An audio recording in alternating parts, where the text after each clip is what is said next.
semuanya, perkenalkan nama saya Marcella Rahmadani. Selamat datang di podcast kami. Nah, senang banget nih akhirnya kita bisa kembali ngobrol santai tentang sejarah Indonesia. Nah, kali ini kita bakal membahas topik yang menurut kami itu cukup menarik, unik, namun cukup sensitif, yaitu tentang Nyai pada masa kolonial Belanda di Indonesia. Kalau mendengar kata Nyai, mungkin sebagian orang itu langsung punya pandangan negatif. Ada yang menganggap Nyai cuma perempuan simpanan orang Belanda, dan ada juga yang melihat mereka sebagai simbol penindasan perempuan pada masa kolonial. Jadi di podcast hari ini kita bakal ngobrol mulai dari siapa sebenarnya Nyai itu, bagaimana kehidupan mereka, diskriminasi yang mereka alami, sampai bagaimana sosok Nyai ini digambarkan dalam sastra Indonesia. Dan tentunya saya nggak sendirian di sini, sudah ada narasumber yang siap ikut diskusi. Narasumber pertama kita ada Novita Juli Anggreni, terus ada narasumber kedua kita Sri Rahayu. Halo semua. Oke, langsung saja kita masuk ke pembahasan pertama. Sebelum ngomongin soal Nyai, kita harus tahu dulu nih kondisi masyarakat kolonial waktu itu kayak gimana. Nah, mungkin bisa dijelaskan dulu sama narasumber Novi. Jadi kalau kita bicara tentang Nyai itu ya sebenarnya kita nggak bisa lepas sih dari kondisi Hindia Belanda di masa kolonial. Apalagi Nyai ini ada tuh waktu VOC abad ke-17 gitu, dan waktu itu banyak banget laki-laki Belanda datang ke Indonesia itu untuk bekerja, berdagang, atau menjadi pegawai pemerintah kolonial. Tapi sebagian besar dari mereka datang itu tanpa membawa keluarga atau istri mereka dari Eropa gitu. Jadi mereka tinggal sendiri di Indonesia ya? Iya, bener banget. Apalagi perjalanan dari Eropa ke Indonesia itu kan jauh ya. Jadi kayak mereka tuh nggak bisa membawa keluarganya, atau mereka tuh nggak bisa kayak berkomunikasi langsung dan memiliki kedekatan emosional sama keluarganya. Nah, akhirnya banyak pria dari Eropa ini mereka menjalin hubungan dengan perempuan pribumi itu, dan dari situlah muncul praktik berbudikan atau hubungan tanpa pernikahan gitu. Dan perempuan pribumi ini yang tinggal bersama mereka itu barulah disebut Nyai.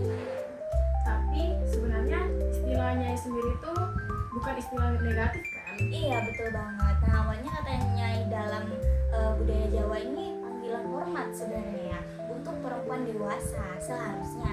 Tapi pada masa kolonial itu maknanya menjadi perempuan pribumi yang menjadi pasangan laki-laki Eropa, dan status hukumnya itu resmi gitu. Berarti posisi mereka ini cukup rumit ya. Mereka ini hidup seperti istri tapi nggak benar-benar diakui pada saat itu. Iya, bener banget. Nah, itu dia masalahnya. Secara sosial mereka itu dekat dengan kehidupan orang Eropa, tapi secara hukum mereka tidak punya perlindungan. Bahkan kalau si pria Belanda menikah dengan perempuan Eropa atau kembali ke negaranya, ya udah Nyai bisa ditinggalin gitu aja di Indonesia, gitu aja. Dan yang bikin sedih, banyak Nyai sebenarnya masih sangat muda saat dijadikan pasangan mereka. Wah, jadi memang ada ketimpangan kekuasaan juga ya di situ. Benar banget, hubungan ini tuh sering terjadi karena kondisi ekonomi dan sosial masyarakat pribumi yang masih lemah. Jadi kayak perempuan pribumi ini dianggap kayak kalau misalnya mereka nggak dapat pasangan dari kolonial tuh, jadi mereka dianggap rendah atau mereka dianggap sangat miskin gitu. Nah, sekarang kita masuk ke kehidupan sehari-hari para Nyai. Sebenarnya mereka itu menjalani hidup seperti apa sih? Mungkin bisa dilanjut sama narasumber Ayu. Oke, jadi kehidupan Nyai itu sebenarnya nggak sesederhana yang sering digambarkan oleh orang-orang atau sama penulis-penulis gitu kan.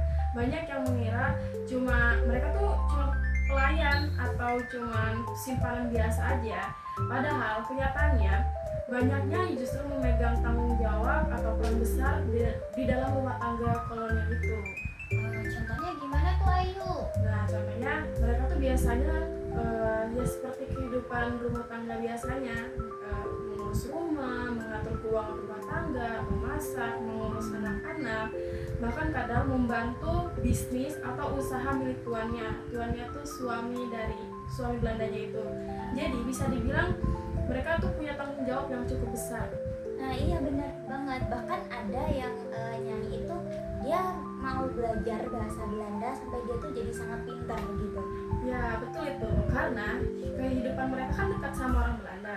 Jadi beberapa Nyai itu mendapatkan akses pendidikan atau pengetahuan yang lebih luas dibandingkan sama pribumi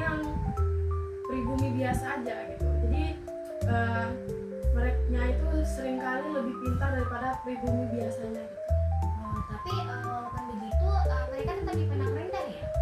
Ya, seperti yang dijelaskan oleh Novi, mereka tuh sering dianggap tidak bermoral oleh masyarakat pribumi itu, karena orang Belanda juga sering memandang nyai sebagai pelengkap hidup sementara. Jadi posisi mereka tuh benar-benar nggak aman. Iya, bahkan banyak kan nyai yang setelah ditinggal tuh akhirnya hidupnya jadi biasa-biasa aja dan bisa dibilang kayak rakyat jelata biasanya aja. Nah, itu yang sering terjadi karena mereka nggak punya status hukum. Mereka nggak bisa menuntut hak atas hartanya atau hubungan mereka gitu. Jadi setelah bertahun-tahun menjalani hubungan dengan orang Belanda, mengurus rumah tangga orang Belanda, ya mereka bisa kehilangan semua itu karena ditinggalkan.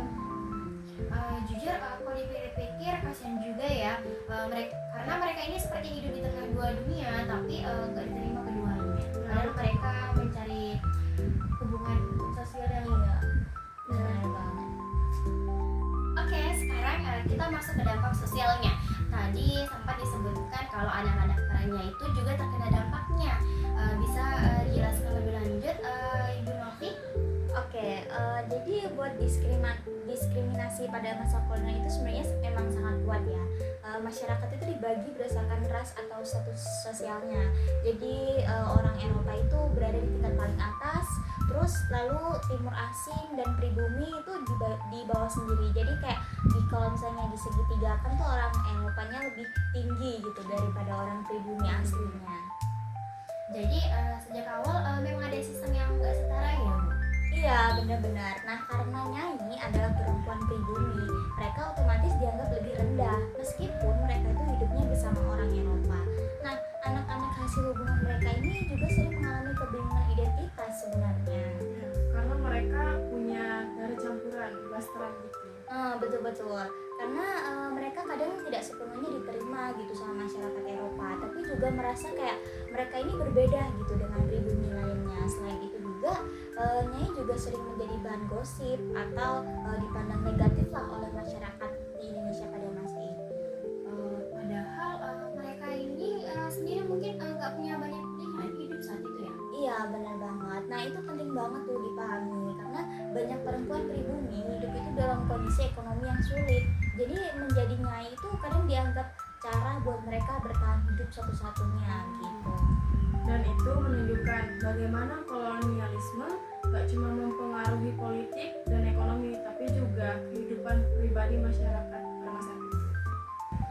Baik, sekarang kita masuk ke bagian yang mungkin paling familiar buat semua orang, yaitu nyai dalam sastra Indonesia. Nah, mungkin bisa dijelaskan oleh Kak Ayu. Oke, jadi kalau kita ngomongin masalah nyai dalam sastra, pasti banyak orang langsung ingat tokoh Nyai Ontosoro dari novel Bumi Manusia karya Anan Pramudia Anantatur. Nah iya, itu terkenal banget ya Kak ya. Ya, jadi tokoh Nyai Ontosoro digambarkan sebagai perempuan yang sangat kuat dan cerdas. Walaupun awalnya hanya seorang nyai, dia mampu belajar sendiri, mengelola bisnis dan melawan ketidakadilan sosial pada masa itu. Iya, jadi gambaran Nyai di novel itu sebenarnya nggak lemah ya. Iya, justru sangat kuat tuh. Dan dari situ banyak orang yang mulai melihat bahwa Nyai bukan hanya korban, tetapi juga perempuan yang berjuang menghadapi sistem kolonial yang tidak adil pada masa itu. Menarik sih ya Kak ya Bu ya. Karena sejarah sering cuma melihat perempuan seperti Nyai dari sisi negatifnya aja. Betul, padahal kalau dilihat lebih dalam, mereka juga tuh manusia biasa yang punya mimpi, rasa takut, dan perjuangan hidup. Sebelum kita tutup, saya mau nanya nih sama Ibu dan Kakak. Menurut Ibu dan Kakak, kenapa kisah Nyai penting dipelajari sekarang? Oke ya, karena dari kisah Nyai ini mereka kita bisa melihat gitu sisi kolonialisme yang jarang dibahas, dan kita bisa tahu kalau kolonialisme itu bukan serta-merta tentang cerita tentang perkebunan, terus pabrik gula atau kayak rel kereta api gitu. Ada sisi kelamnya sebenarnya yang jarang diungkapkan, bagaimana tubuh dan kehidupan itu kehidupan perempuan pribumi itu menjadi bagian sistem kekuasaan kolonial juga. Ya, dan juga supaya kita nggak gampang menghakimi perempuan di masa lalu tanpa memahami kondisi mereka. Karena kan kalau kita mendengar soal Nyai, kita tuh akan berpikir bahwa mereka itu adalah